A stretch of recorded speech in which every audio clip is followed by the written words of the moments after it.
I have to say this, and I'll sit down. Back during slavery, when black people like me talked to the slaves, they didn't kill him.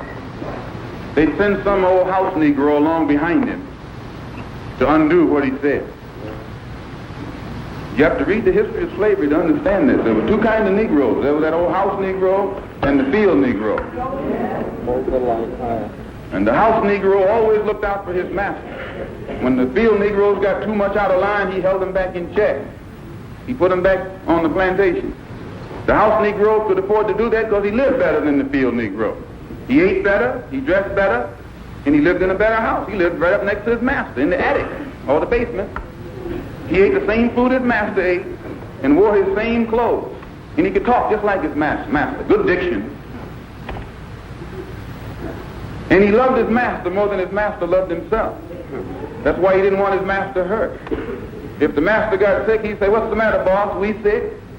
He was as sick as the master.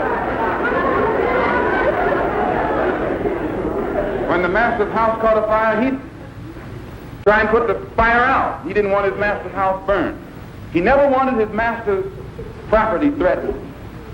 And he was more defensive of it than the master was. That was the house Negro. But then you had some field Negroes who lived in huts, had nothing to lose. They wore the worst kind of clothes. They ate the worst food. And they caught hell. They felt the sting of the lash. They hated their master. Oh, yes, they did. If the master got sick, they prayed that the master died.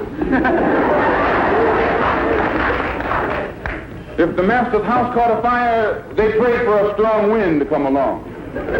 This was the difference between the two. And today you still have house Negroes and field Negroes.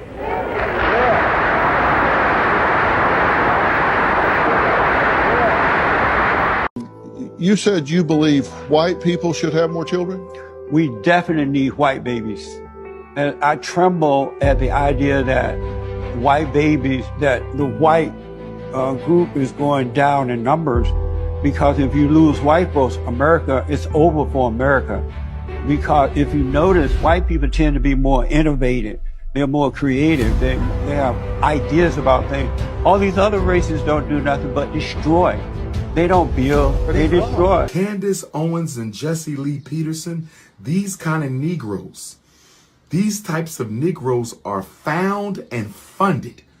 They are found and funded in order to distract from the narrative.